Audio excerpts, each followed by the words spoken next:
tell you an interesting story. The first night I was in Aspen in 2002, I was with my family having dinner in town. We'd just gotten into town. And we were over at the little Mexican restaurant on Main Street, which was the Cantina.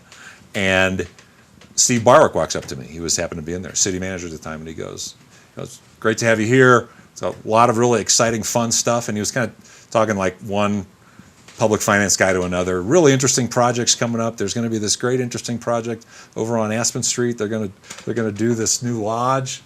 And he didn't say who they were. He just said they, and it was a forward-looking kind of thing about some fun projects we were going to work on. And I know that there was interest in it in that before then, and we've seen stops and starts, and now most recently we've seen this shotgun marriage that was created by the city between the Gorsuch House development team and the Lift One Lodge development team, led by the Brown brothers.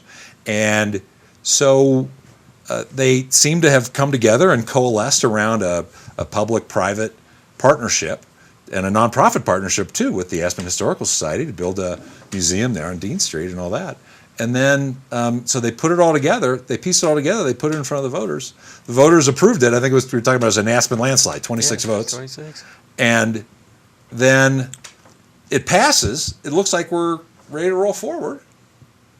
And then the Gorsuch House team comes out and announces that they're seeking additional investors or potentially somebody to buy it. And, it'd be great if they keep the name, but it's not going to be necessary, if I remember correctly. And then the whole thing starts to come apart, at least in the news media. Well, what is going on? I think it may have started to come apart before that. I don't think Gorsuch not being able to get a financial partner in this thing is what caused that. I think the big mistake that was made in this whole process is that the city left the Brown brothers with two options. They could either go ahead and do this master plan and bring the lift down, or they could continue with their original application and build the timeshares down there. Right. So all of a sudden they have all this leverage, and I think they saw that they could really turn that into a profitable thing for them. And they did exactly what you'd expect them to do. They threatened to go back to their old plan, and in fact they said that they're going to go back to that. And they had to spend. They had to have had to spend a lot of money to rework their project, I assume, because the renderings I saw was a single building, and it was kind of right in the middle of where they ended up putting the ski return. Right.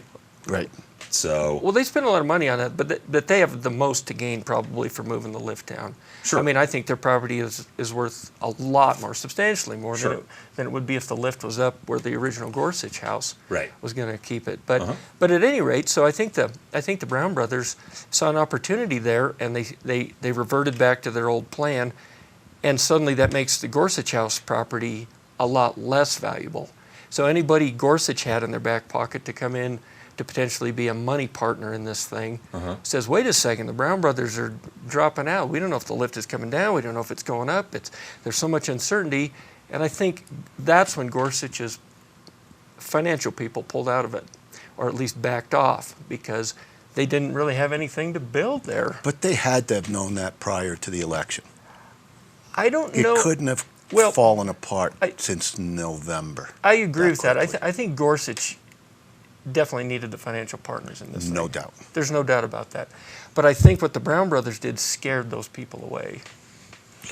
Maybe, I think the city's role in this was, did they check the financing? Why didn't we require a bond? Why didn't we hold their feet to the fire in knowing who the checkbooks were behind this? They were questions I were asking before I voted. Yeah. Who's the money? Where is it coming from? Is it good? Right. We've had this discussion before that, Roger and I moved here in 1980. He was born here, but, I've seen so many projects start and fail and get filled in at 50 cents on the dollar, whether it's the St. Regis and Muhammad Hadid, Michael Fox and the Aspen Club, the Snowmass Village projects. How many of these does it take before we learn our lesson? The St. Regis was a hole in the ground for such a long time, and we lived with this gigantic crane that hovered over our whole community. They shot fireworks for years. They shot fireworks out of it, and it just became a fixture. It was something we got used to, like seeing the ski lift. Yeah. Uh-huh. So we've had so many false starts and so many of these developers come with promising the moon, and it doesn't happen. I don't know what it's going to take to learn from these lessons. If it's too good to be true, it must be. And there's something, I don't know if it's true or not, but I kind of have this vision of city council picturing a plaque at the bottom of this beautiful new project with their names on it. And I think they tend to maybe get a little bit starstruck by it, and they don't. I mean, they seem to want it more than anybody. And so they're not dotting the I's and crossing the T's. And I mean, the biggest mistake I think they made here was that they left the Brown brothers with two options. Mm-hmm. Right. That's leverage. Right. And if the Brown brothers didn't have this option to revert to their original plan, we'd probably still be moving forward on this thing. So unsophisticated deal making on the part of the city in terms of their understanding their partners and who they're going at least as an element of this, do you think? Or I mean, this is a complicated deal. And this is like, it's a very complicated deal. This is something you'd see. This is like a multi-party deal. They're hard to put together at any size and to keep together. Yeah. And you're dealing with professionals who do this a lot, and we're talking about council and people like myself who, we're pretty normal folks. And then when you come in with some big heavy hitter developer, we're outgunned. Yeah. Right. And maybe that's time for council to say, I need help on this. Let's get our own professional in here to counter whatever they're saying. But then that could be the building department for all I know, or ComDev. But maybe we could do, when we're getting outgunned like that, we better shore up and ready to go into battle. We don't have the weapons to fight back. back. Right, exactly. So one thing that I've never really completely understood, and I'm not I was the city's finance director for 5 years, but I'm not a planner. I have been an elected official at another time in my life in another state as a small city council member. High school class president. High school. I was also Mr. That's Sun elected. in my second grade play. That might be the hardest election of all. But the thing that I don't understand is, if the city really wants a ski lodge, why don't they zone this property for a ski lodge? And do that planning up in advance and go through the normal public process of evaluating what the community really wants, establishing the regulations for what they're looking for, and then just be a regulator. Don't try and dabble in the universe of development negotiation. Do your role, do the one role that you're really responsible for to the community. Be a regulator, because I mean, it was the city that enticed the Gorsuch folks to come forward with this. And before that, the prior development. And before that, the prior development. But the properties always remained zoned for a lower use. And you'll have to forgive me because I don't know what that use is exactly. But I know it's not zoned for a ski lodge. So what is going on with that? Why won't the city just zone that for a ski lodge? This confused me too. For a long time, that part of town was the mine dump apartments. Mm-hmm. I think Teddy Armstrong lived up there, and a few other. It was really just that side of town. And I'm not as anti-development as some might think, but I do have concerns that does every square inch of this place have to be perfectly manicured? I mean, they talk about that end of town as if it's the slum. It's not.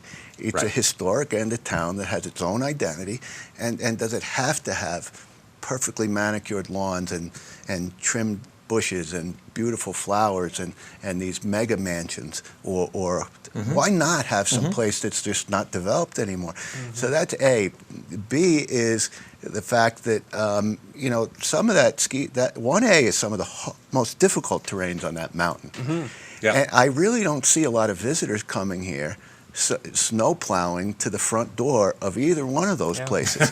It's true. You're going to see. Steep. I mean, we keep touting it as where people are going to use it more often. I don't think you're going to see beginners or even some intermediates coming down that way. I think they'll still go to Lil Mel and take a shuttle of some kind back. It's not going to be the ski in and ski out that was proposed. No, I agree with you 100% on both counts. I don't see why we have to polish the town on every corner either. I liked 1A the way it was. And it really isn't a residential part of town. And it has been for some time. And it seems like, okay, so they bring the lift down and we're only a block away from Wagner Park now. But that's a long way. In Aspen, if you look at how busy it is in the summer, it's the mall. It's the pedestrian mall with the fountain. And you go a block on either side, any direction. and it's significantly quieter. Right. And 1A, the fact that you have to get out of that zone, cross the park, that green belt, and get into a pretty much what is a residential area, and then walk up the hill, even if it's only a couple hundred yards, I think that's enough to kill it in the summer anyway. You might get people there in the winter, but like you said, the people who come here, they ski snowmass for a reason. It's very pleasant for them. Or buttermilk for that matter. It's in their wheelhouse. They feel like champions there. 1A doesn't make a lot of visitors feel like they're makes really a lot of hospital visits. Yeah. So it's a hospital. So we're supporting the medical profession, the orthopedic. Now, just to piggyback on that, I think then you'll see the city come up with an alternative mode of transportation to get up to that lodge. And now here we are again, where we have the Crosstown, or we have the downtown, or we have raft, or now we're going to have a special bus. Right? The rubber wheel alternative, whatever they were calling it in the development process. But to go back to the issue of who would ski it, who was it? Somebody wrote an LTE or a special editorial. Might have been Mike Kaplan addressing that issue about the skiability of that side and the terrain and what's there and how much he enjoys it. I mean, I thought he made a fairly compelling argument. And for the record, I supported this project when I wrote about it, and I still think that some level of activation on that side of town would be good. And I think the city's idea of connecting along Dean Street to try and provide a connection for that activity because you're right, it is quieter over there.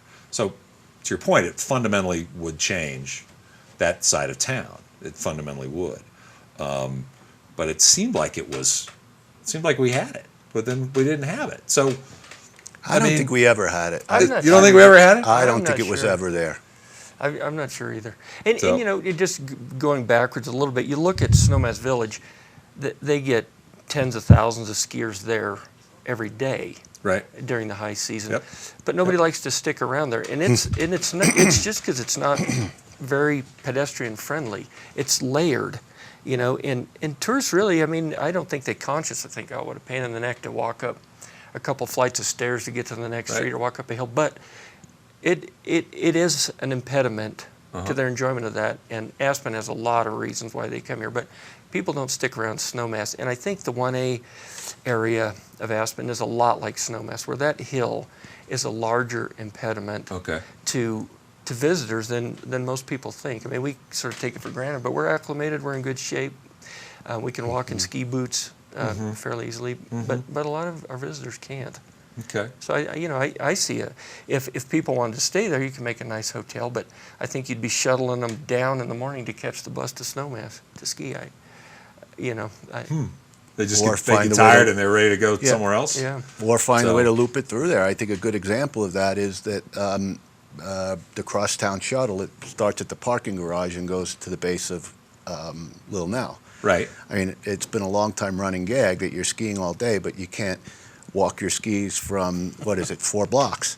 So Right. I think Roger's 100% right, and I really never thought of it that way, is that this is not going to be a pedestrian-friendly walk up that hill. Yeah, no, it isn't. It's not what it was laid out to be, and that's what the same thing I mean with the Crosstown Shuttle is, come on, it's 4 blocks to the Ajax Tavern, even in summer, and I see people loading up on that, but you're right, they're not acclimated to 8,000 feet. They're not maybe in the best of shape as some of us are. But these are our customers too, so I guess we got to make it as easy as we can. But that looks like a big hill to climb. Let me just no be pun a little intended. contrarian. In more ways than one, it's a big hill to climb. Well, let me just be a little contrarian on that because we were just before we came on, we were talking about the Icon Pass, and so you're going to have this whole idea that you're going to be able to have good skiers going to multiple resorts to ski. With this kind of a project, doesn't the 1A side remain an expert skiers venue, but there's more capacity to handle more expert skiers who are coming in. And is that such a bad thing? Well, I don't know. Two things on that. I've heard people come in from the Front Range to Aspen, and they ski Snowmass, and they ski Buttermilk, and then they ski Highlands and Aspen. And you hear really often like, wow, there are a lot of really good skiers on this mountain. And I agree with that. I've skied a lot of places in Colorado, and there are really good skiers in Aspen compared to most places. Absolutely. And so they all pass me because I'm not a really good skier. And then in the Icon Pass, we heard a lot this summer about how crowded the slopes were on weekends with Icon Pass holders. And I don't ski Snowmass, but the people I know who skied Snowmass said the crowds out there were noticeably bigger on weekends. I don't think that was true on Aspen and Highlands as much. I noticed a few more people on Aspen Mountain, but it wasn't a big deal. But I think it was a big deal in Snowmass. So even the Icon Pass bringing people into town, I think most of them are gravitating to Snowmass. Actually, that's an interesting point, because I would bet even without the Icon Pass, even if you just registered lift tickets at high season, Christmas, I think you'd see busier Buttermilk Snowmass than you would a bigger uptick at Aspen Mountain. Family, I mean, it's family time. We're looking for. They're not going to go up there and challenge themselves like that. I think we have two mountains that are basically marketed as family mountains. This is where you come. So I would think we're pushing people that way, and Aspen Mountain is for good skiers. It's for good skiers. It's not where you go to learn. Right, but that kind of almost supports the idea that, you know, how much of a change. I mean, clearly, physically, it would be a substantial change. It's going to be, if something's going to be built, certainly on the Lift One Lodge parcel, ultimately. Right. And it's likely at some point that some redevelopment will happen up the hill on the Skico property where the Gorsuch House development is proposed. Perhaps I the Gorsuch still don't House. think you'll see skiers coming down that way. I don't think it will. I don't think it'll increase lift tickets on Aspen Mountain, and it certainly is not going to be a different egress off that ski area. Yeah, and I think what people forget is even, back when 1A came all the way to its original terminal, there was a lot of talk about how vibrant that part of the mountain was, even when the lift came down. I was pretty young when that lift came down, but my dad always took me up 1A because there was nothing going on over there. That was the quick way to get up the mountain, and you could have parking relatively easy. And the only thing there was the Mountain Chalet, and that's a tiny hotel. Right. So even in its heyday, Lift 1A was not a vibrant part of town. So there's a few urban myths sort of about maybe the level of vitality, or the size, at least the number of people. And then you look at all the years developers have been looking at this town. If that really was the great place to build a hotel, why hasn't it happened until now, when it's one of the last developable pieces of land in town? I mean, nobody really took a sniff at that thing. And when they moved the lift up, granted, that was a nail in the coffin there. But it wasn't the circus show that people kind of portray it to be back when it came down to town. And pre-gondola 1A was used as a way to avoid crowds. Yeah, you would go up and just stay on that skier's left side of the mountain, and it was just a way to avoid that crush that was happening over at Little Nell. Yeah. I mean, I guess, the idea that I think there's going to be some level of development. I think that you can market, just like you can market to families to go to Snowmass, I think you can market to expert skiers to come to the Lift 1A side. I mean, you could do that. I think there's an avenue there for that to be successful. So give me a thought, and then I've got another idea. Well, I think Highlands has become the ski company's, adventurous mountain for the good skiers. They've marketed that, and so now how do they back off of that and say ski the 1A side of Aspen Mountain rather than the Bowl?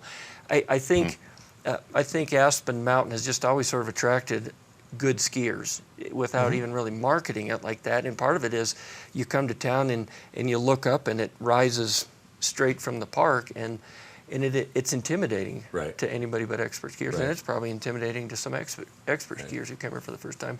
So ski companies never really had to market it as an expert mountain.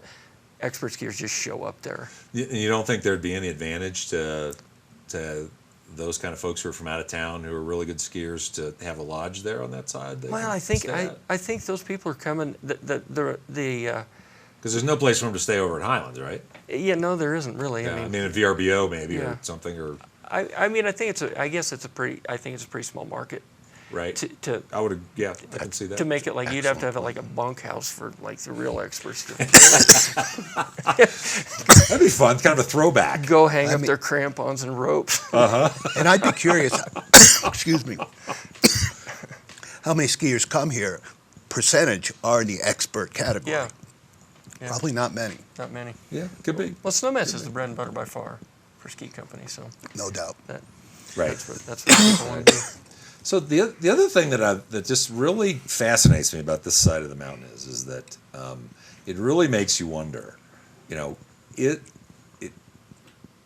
it that it's a bad place to build a ski lodge, or is it a confluence of circumstances, political, local opposition, those other economic considerations, people not being able to get out of their way, creating deals that are too complex, that is making Aspen the ski resort town, the ski community, that can no longer build a ski lodge. I mean, at some point in time, the existing properties are going to need to be renovated, probably substantially at some level. How does Aspen continue to keep pace with changes in the industry that continue to attract people here, or is that even necessary? Boy. I don't know that it's necessary. I mean, we are thriving and doing quite well. Right now we are. But wouldn't it have been cool to make that more affordable? I mean, since it's already considered a slum, more or less. If you talk to some people in Make government, it fit in. why not have affordable lodges there? A bunkhouse. Well, Like the hostel at actually, Teton. Something like Roger's that. comment is what struck that idea. Is why aren't we having that reserved? I mean, it's financially absolutely impossible, but it would be cool if that was the affordable lodge part of town. Those are the expert skiers that come, the guys who can't afford to stay at the St. Regis because they're ski bums and they ski really well. That's right. So, I mean, wouldn't it be cool to say that these are going to be limited to $200 a night or $250 a night, and that's our affordable section of town? Yeah. We don't really have a hostel like Jackson Hole Mountain Resort at Rendezvous Peak. Well, we used to have the Little Red Ski House and the Snow The Queen and St. the St. Moritz and we could go on with the Breast Bed Inn, all those. I mean, we're places, just great places, but they're gone. They're gone now. Yeah. Right. Yeah. And it also, I mean, this is just Joey's crazy brain going, but the same way the city regulates some restaurants to have, affordable meals. Why can't some hotels be asked to have affordable weeks? That's just the one hotel at the Wheeler now, right? Or the one restaurant at the Wheeler. Excuse me. No, Clark's I think has that. Do they still? Do they have? I thought that was part menu restrictions. Yeah, I think Clark's has it. I know that Public House has it. The place that's under the old Cooper Street that still isn't developed yet, that restaurant has it. But I don't know. This is a crazy idea from somebody who's in government, just not that section over there. Right. I'm in the good part of government. Well, those are I remember when the Cooper Street Pier, issue happened many years ago now, right? I mean, that had to be 12, 13 years ago. There's still not a restaurant there in that space. So, I mean, wouldn't that be more vital if you maybe relax those requirements a little bit and let somebody put something in there? Well, that's a huge question mark. I can't believe nothing. The landlords haven't lowered the price or whatever it takes to get somebody in there. Right. It's, it's a basement space. How long has it been empty? 10 years? Since Cooper Street was gone, yeah. and I don't even know how long. I don't either. That's a mystery. It's like 2007, I think, 2008. And there was a history of some restaurants in there. Yeah, I mean, the Italian was it Luigi? Lucci's. Lucci's was down there, Lucci's, and there was something after that. Bad Billy's, I think, was down there. But anyway, we're dating ourselves. Yeah, I think the last time I was in there was Lucci's. I think. Bill Toot. Yeah, Bill Toot, God rest his soul, was the proprietor there at that time. But to get back to your original question about what's preventing the development there, I'm going to just take the basic answer. I think it's a lousy place for a hotel. And, God bless the developers if they think they can make it work there.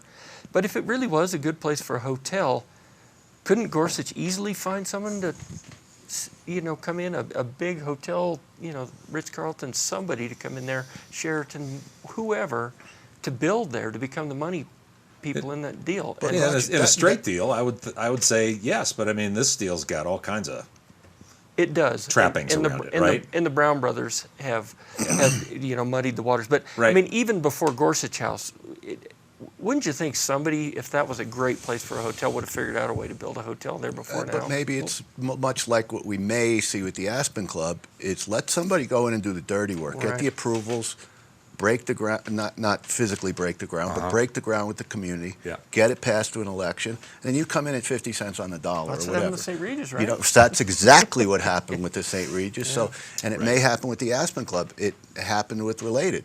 It may be a strategy of people to sit on the sidelines and let a couple of people fail, and then jump in and clean it up and get it cheap. And you don't have the black eyes that Jeff Gorsuch has right now. Going through that. That conundrum with this town of change, and he did all the dirty work. He did, and I feel for that guy because he really put it out there. I gotta tell you, I do too. He put it out there, and hopefully, I mean, it's still not out of the question, I guess, that it could happen, but it does seem he's in a tough spot now. It's like they're in a tough spot. The other thing that I think about is that people speculate on land values here so much that the other question is, it's like the income statement. I'm going to get a little wonky. The CPA will get me. The income statement versus the balance sheet, right? I mean, if you've got a piece of Aspen dirt on your balance sheet, that looks pretty good if you live in Kansas City or St. Louis or someplace, and that helps you financially in a lot of ways, and you get that appraised, and it keeps going up in value, and maybe is there really as much motivation to actually take the income statement risk of taking this really gem of a balance sheet asset and activating it? I mean, there's risk there. Well, there is, and that brings up another question about, is the city of Aspen an enabler for developers? Developers come in and they spend a lot of money on this property, and then they come up with the plan and they go to city council and they say, we can't make it work. You've got to give us some concessions here. We've got to cut back on employee housing and parking and other amenities. And it just seems like the city time and time again says, oh yeah, you're right, you can't make it work, but we really need a hotel. So yeah, we'll make it work for you, even though you overpaid for the land.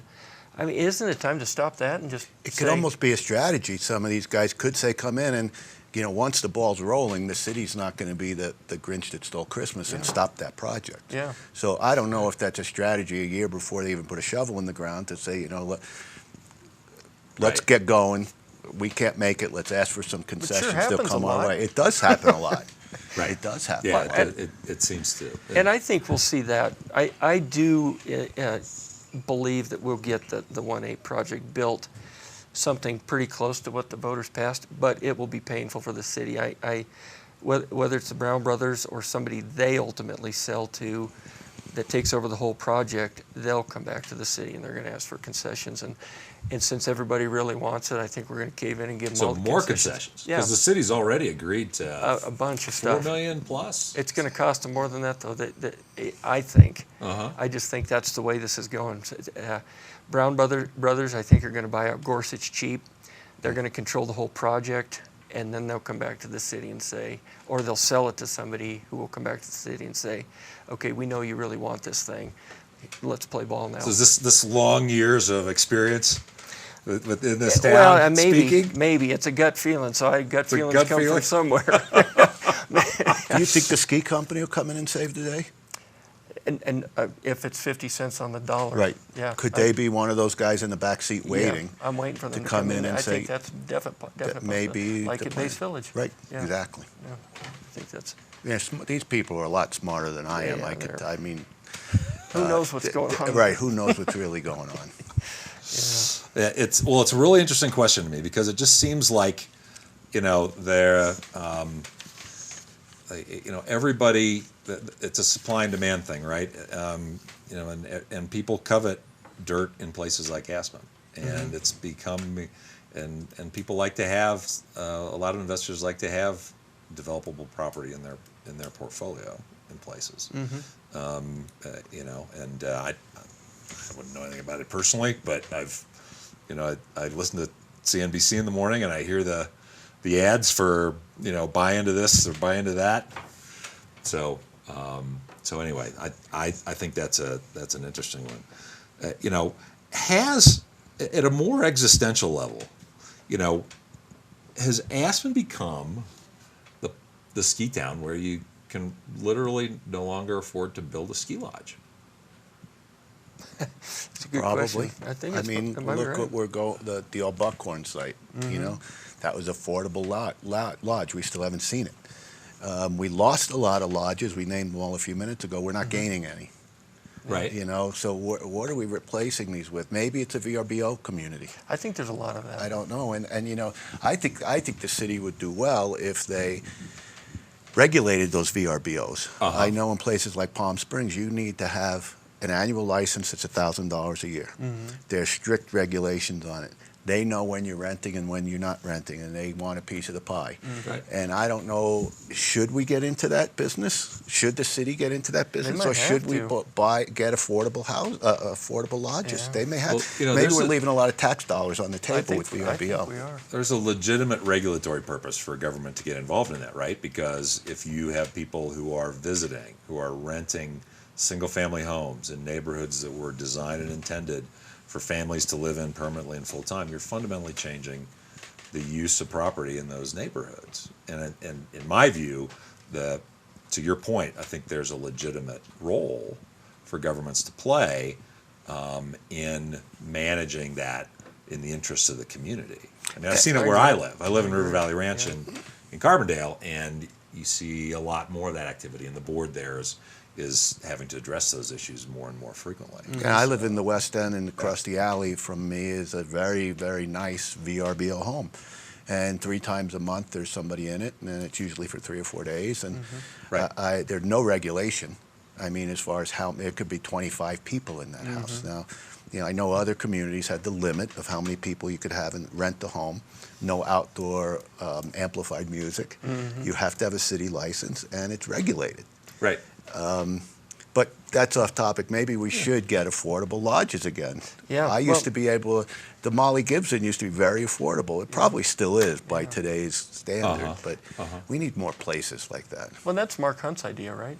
It is, but we haven't seen any development yet. No, but one of the It is a reasons good why idea. I think is he wants to build the affordable hotel, and in order to make it happen, then he's asking for all kinds of That's right. concessions. And he's not putting it in the zoning district Right. that it's supposed to, that it would normally go in. So does the city say, okay, yeah, we understand the only way you can make affordable hotels is you don't have to build any employee housing, you don't have to provide any parking. Is that worth it to the city to do that? And how do you, 10 years from now, how many of these deals have we seen where we put all these restrictions in place and 10 years later everybody forgets about them? Right. Well, So, that's, I mean, how, yeah, maybe he'll give us this much and he gets this much. yeah. That's a little out of whack. It's hard because city council turns over 10 years from now. Nobody who's sitting there now will be there any longer, and the new people might have a different vision or a different idea, or will forget what kind of agony the city went through to negotiate these details and say, nah, forget it. You don't have to. I hate to admit to that as a government, as an elected official and government employee. That happens. In fact, it happened to me today. We were referring back to it. Well, I can't Can't get into the details. police Oh, I business. had to try. But we were referring back to a document that was written in 1987 that not one person remembered existed. Yeah. And we've been operating outside that document for a long time because we forgot. That for sure happens. We're The cheap humans. golf and snowmass? What happened to that? When they redid the golf cheap golf at the You Maroon remember Creek that? Club. What Yeah. happened to that? Yeah, wasn't there something built into the development There approvals is. for I the don't Maroon know Creek? what Nobody happened. knows what Carolyn it is. Zachariasen waved that flag and got somebody. But you're right. Snowmass Snowmass did Golf it, Club. too. Well, that used to be affordable golf. Now Yeah. I don't even know what I played there a few weeks ago, and had to pay full price. But I don't Yeah. know if there is a locals discount. It's not only that, it's a really, really hard course if you've never played it before. I understand if you play it, you kind of learn how to play it. But You I need to played be it for the around first there a time few on times. Trash Masters. I think I lost 9 balls. It was really It was really awful. So you only played 8 holes, though. So lost 9 balls. Yeah, exactly. Yeah, how big is your bag? There's no clubs, just balls. Curveball. 1 club. So I want to get back to this issue really quickly about these shotgun marriages. What can the city take, or what can we all take away from and learn from the idea that the city really actively gets involved negotiating these deals and is almost as a partner and putting these mandates together. And I'm speaking specifically, of course, of the Gorsuch House, requiring the Gorsuch House and the Lift 1 Lodge folks to work together in order to bring the lift back down to its original location, which kind of was thrown in at the last minute. Mm-hmm. The Browns already had their entitlements. The Gorsuch House came in. They forced them to work together. When I first saw it, I honestly thought it was a political effort to kill the deal. I thought that was my original thought when I saw that was what was happening in the paper.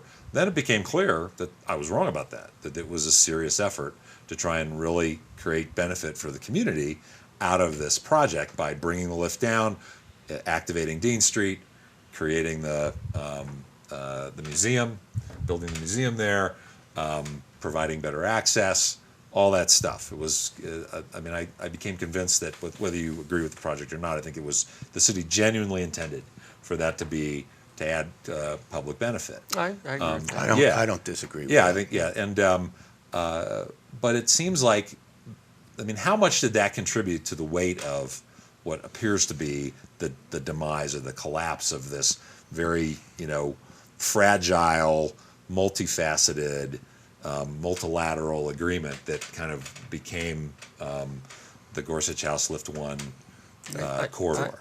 Don't you think it's like anything else in life? We've all had bad relationships, and we always get in the new one, and we go, this time it's going to be different.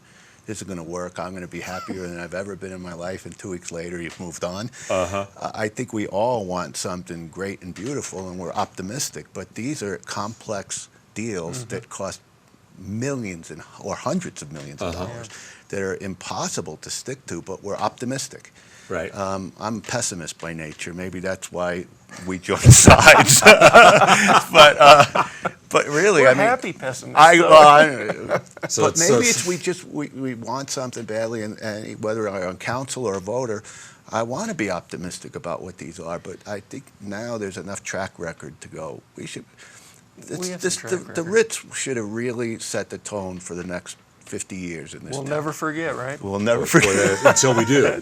Right. I don't think I'll ever forget. But and it's easy to sit here now and say, why didn't the city get a performance bond? And why didn't the city make the Brown brothers give up their original development plan in favor of a new voter approved one? It's so easy to sit here and say that. Yeah, it's easy to armchair quarterback. Yeah, it's a very complicated process. It's very complicated. So we have to be forgiving in that regard. But hopefully someone's keeping notes and we're writing these things down, and we won't forget the next time, but we will.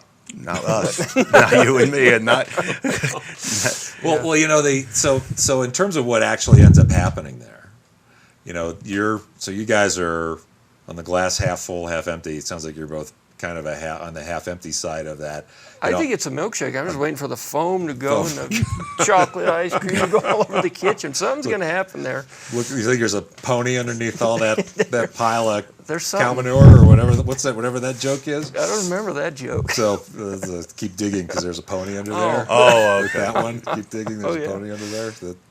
Anyway, but I'm more of a. I like the old George Carlin joke. Some people see the glass half empty. Some people see it half full. I see a glass that's twice as big as it needs to be. Yeah. It's the financial analyst kind of right sizing. What's the right size for whatever it is that ultimately ends up happening over on Lift 1A? Well, you go out to Highlands on that one. The developers of that project still to this day will claim and tell you that project failed because it wasn't allowed to create enough critical mass to support itself. So I go out there now and I see how big that thing is. And if it had to be any bigger than that to make it work, I would say that didn't work.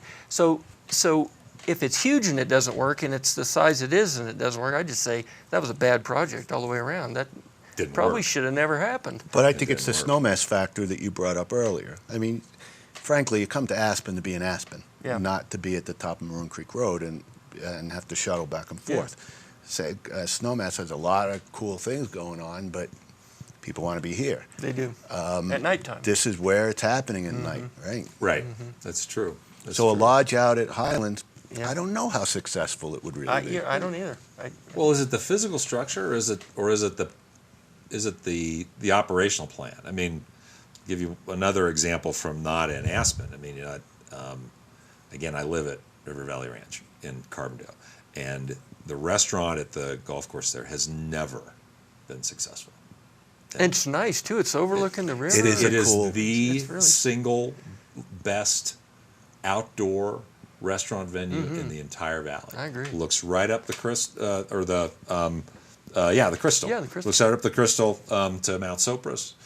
Big outdoor space, and it's never been successful. This year, and the Crowns actually owned that for a while. The restaurant. They started. The golf course. Hines and Hines started that. Hines started that, and the Crowns originally owned the golf course, sold it. The gentleman who bought it from the Crowns just recently sold it again. It's under new ownership, and it's fantastic. The restaurant is just doing gangbusters. We were there on a Monday night, and we could barely find a seat. And they're doing, maybe just a little bit of marketing. The people who live in the community actually feel welcome, which is always nice. Well, when the restaurant that's 200 yards from your house is actually welcoming to you. They want to see you.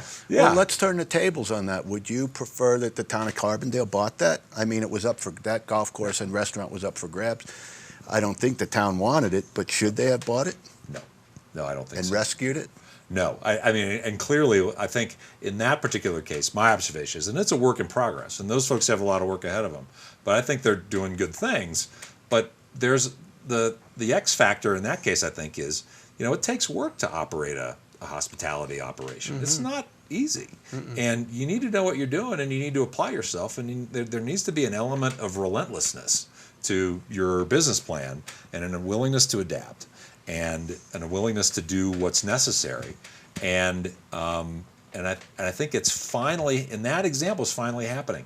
And at Highlands, with a different operating plan, with a different structure, with a different approach to trying to invite people in and become part of something, and creating not just a physical place, but a sense of belonging that people can identify with, like people tell me used to exist at Highlands. I mean, I've seen the pictures from the closing parties back in the 70s, right? Roger, were there any amenities at the Highlands Lodge? I think it was just rooms. You had to come. There were no. I don't think there used to be a significantly large lodge out there. Yeah. But I don't think there were amenities, and people still stayed there. They stayed there, but again, they commuted. They came in for nightlife and Chateau Kirk before that. Yeah. Yeah.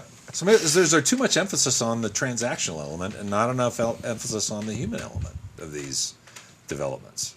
I mean, are we so involved in the dollars and the transactions, and even if the dollars aren't that big, but just the transactions? Are we devolving into just a transaction oriented rather than a kind of a humanity based place? Well, that might be true, and maybe it's true because the dollars involved are so huge that everybody wants to run them and calculate them and be pretty much assured that the thing is going to work. Whereas what you're talking about, where you just create space and amenities that people are really going to appreciate and visit, that's a leap of faith. And when you're gonna have some big cojones to jump in there with that kind of money and just say, I think people are going to like this, rather than pencil it all out by square foot and how much each square foot is going to produce. So I think that's a lot easier when the investment isn't as large, and that's what Old Aspen was. It wasn't as big of an investment, so people could come in and do crazy stuff that worked. Well, and because I thought when I had the sense, and I'm still hopeful that when the Gorsuch folks brought their proposal forward, that was kind of what they were trying to create. I think honestly they were trying to create that, but I think reality set in, and that is a tough thing. Reality is it can be a hard thing. Dollars. Yeah. Yeah. Yes, it can. Yeah. So where do we go from here? What's going to end up being built there? So maybe we can do predictions and then final thoughts, and we can look at wrapping What's this up. going to be built, or what I hope gets built. What do you hope gets built there, and then what I do you hope think the is gonna Browns get do built? their thing and it stops. So that becomes the Lift One Lodge becomes That's the as high as lodge we at go. the top of Aspen Yeah. Street. Altitude, I think, is money. You know, the higher up that mountain you get, the more prestigious it is. I mean, it's the caste system of hotels. Right. I think we should have a cutoff at some point, and we don't want to. You want to really? I mean, this is a ridiculous analogy, but Red Mountain is creeping up and up and up and up. I don't want to see that there, and I doubt it could happen. But Never know. I don't. Yeah, but I think what's going to happen is the Browns will build their project, and that will be the end of it. As far as the lift, I don't know if the ski company will pony up and put that in. Well, they kind of have to. It's such I an would old think so. bucket of bolts up there. Eventually, it's just not going to work. And I also, anymore. and I'd love to hear what the son of Bill Marolt thinks, but I don't think FIS. I don't think FIS is enough of a draw It's to not for change me. that. It's not for me. Ski racing, and this is your turf, so jump in. Ski racing is not an American sport. We're doing this for people across the pond, but you know, that's an excuse to me. FIS won't come here unless we have a lift. Well, who needs them? I'd rather have the X Games here. The X Games, it's a lot more TV exposure for this community than FIS Wouldn't does, you like I that assume. both? Don't you think both of this good? It is good. I love FIS ski racing, World Cup ski racing. When we had the World Cup finals here, that was a fantastic event, and it was really fun, and the people came out. But is it worth compromising the identity of the town to get it? I don't think so. It's not worth that much to me. Right. You know, ski racing is better on TV anyway. So, you know, for one event every 2 years or one event even every year to change, to alter, have surely that alter be the entire reason. community just for that. Yeah, that is not the reason to do it. I don't think. And don't you think they're doing what we said earlier? They're waving the shiny object in front of us. We say yes, and then they'll change the rules For later sure. down the road. For sure. And, we have that's something we should. We're always predicting the future. And we have no control over what the FIS does Right. at ski racing. They could promise to do that for 5 years and then say, we're gone. So, as to the other question, what I would like to see there, I'd like to see Lift 1A come down to Dean Street. I personally, I don't think the hotel's going to work in that location, but I'm not a hotel expert. I'll leave it to them. If they can make it work and they think they can, that's great.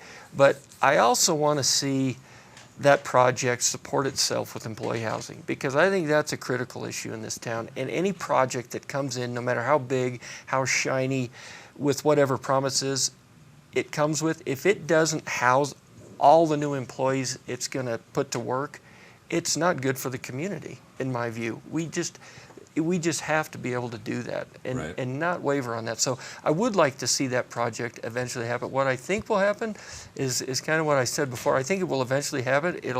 I don't think it'll happen in the next 5 years. I think there will be a lot of hand-wringing and deal-making and changes of ownership and concessions by the city, but I think eventually it will happen once the dust settles. And if I could just put an exclamation point on that. You know, one of my big hang-ups with that was employees. We have, say that hotel needs 300 employees. Where do you get them? I'm struggling to get employees to be deputies. Right.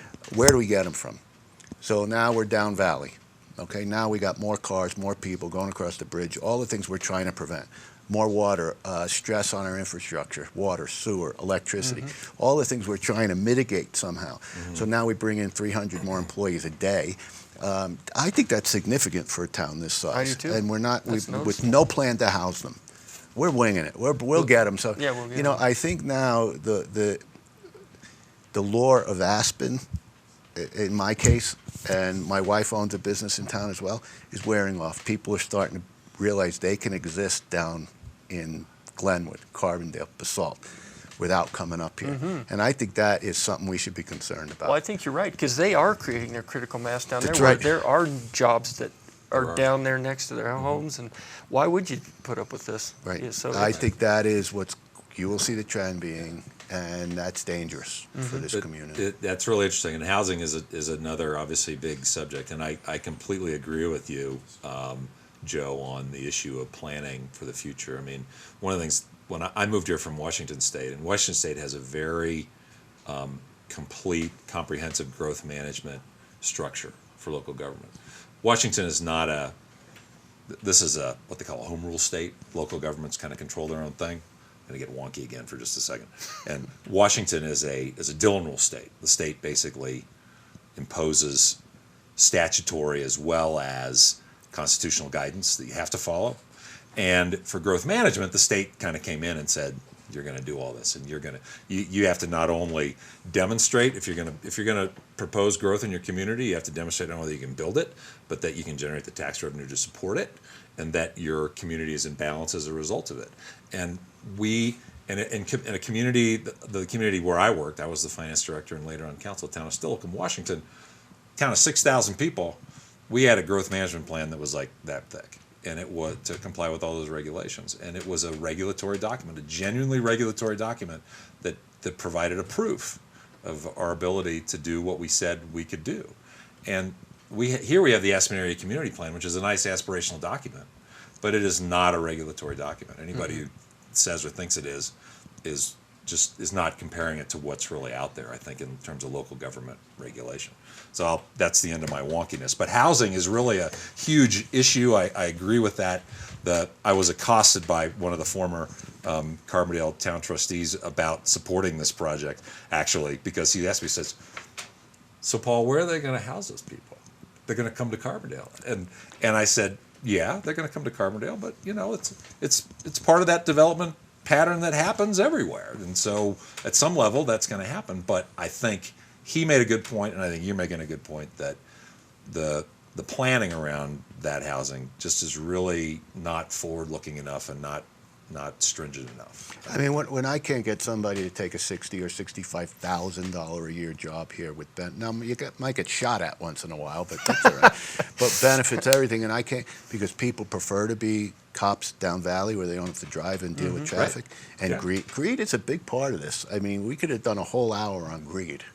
I'm making lists for the next show. You got making a mental list, because housing and greed, the greed head culture.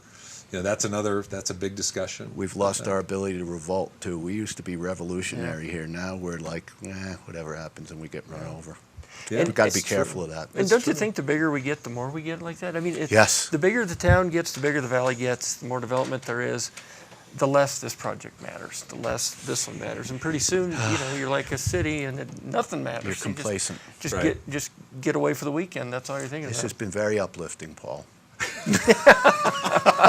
Well, good. Very positive. It's almost. What's in your cup? Come on, a new GrassRoots show, where it's almost like group therapy, but not quite. It's cheaper. It's cheaper than a therapist, and so why not? We still have a lot. I mean, still to close on the people here, the people I know that I've known for a long time, are unbelievable. Yeah, we're losing to people that aren't so unbelievable. And it is, and it's a great place, but great places are hard too. And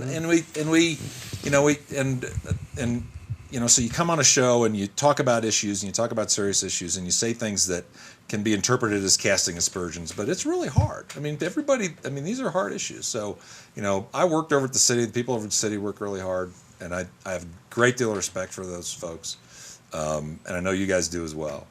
And people who are willing to take risks to try and develop it in this community, same thing. So, and as an elected, I have to tell you, I give a lot of props to the people that ran in the last city election. That is sticking your neck out for one reason, to get it cut off.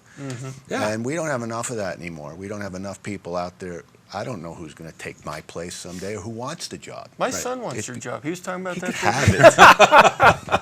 He's too succession young. planning. He could throw a dart at a board like I do. He really did. He's like, I think I'd like that job. He could have I'll have him come talk to you. What's he, 13? No, he's actually 20. Okay, he could still have it. All right. Well, this has been fun, gentlemen. Thank you very much. Thank you. Joe DiSalvo, the Honorable Sheriff of Pitkin County. Thank you. Roger Marolt, the not so honorable journalist or columnist, fellow columnist, co-conspirator columnist with the Aspen Times. My column, of course, is with the Aspen Daily News, and local CPA, and all-around good guy, long time Aspen native. We can say Aspen native. I'm merely a Colorado native, so I tip my hat to you. Thank you very much. It's been fun. It has been fun. Episode 1. Think for a change. Thank you. All right. Thank you very much. Thanks for watching this Grassroots Community Network video. To subscribe, click here, and you'll be kept aware of all the great new videos we're producing every week. To check out our website, click here. And to watch related videos to the program you just watched, click here.